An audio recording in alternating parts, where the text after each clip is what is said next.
As grooming scandals emerged in towns and cities across Britain, here in Rotherham, they knew the truth. Over 1,000 girls raped and trafficked in this town alone, the majority of their abusers, men of Pakistani heritage. It was all revealed in a report over a decade ago. Authorities tried to cover it up. We now know Whitehall officials tried to help them. We're Britain's darkest secret. Elizabeth, who was raped by dozens of Pakistani men from the age of 14, believes a national inquiry is long overdue. They silence the wrong people, and we need the truth. Why did they do it? Do you think if the authorities had confronted this issue head-on, that this is an issue predominantly with perpetrators of Pakistani origin, that you might have been spared your abuse? I would have, going back, the intelligence, everything. I should have never been a victim.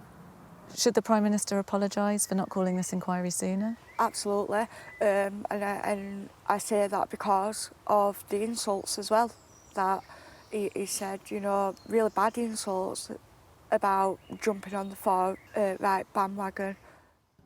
Louise Casey, whose report revealed the ethnicity of perpetrators have been shied away from, told MPs there needs to be a national reset. I feel very strongly on issues that are as searing as people's race, when actually we know the prejudice and racism that people of colour experience in this country, to not get how you treat that data right, actually I think is a different level of public irresponsibility. The Conservative leader held a press conference with the Shadow Home Secretary, surrounded by abuse survivors and their relatives, insisting she wasn't interested in political point scoring.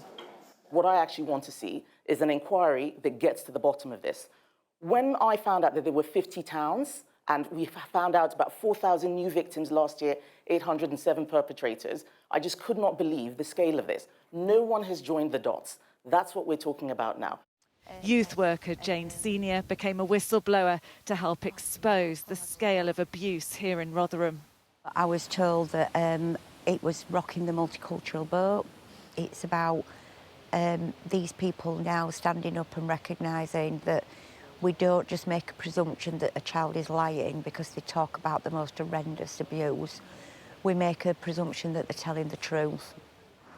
Rotherham is like so many towns where everyone knew grooming was going on, but few in power wanted to talk about it. Here, the authorities aren't just accused of a cover-up. Over the years, there have also been allegations a number of police officers and councillors were involved in the abuse.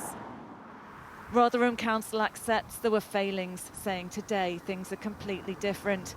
But this scandal has gone on for so long, some here have lost faith that the full truth will ever emerge. Becky Johnson, Sky News, Rotherham.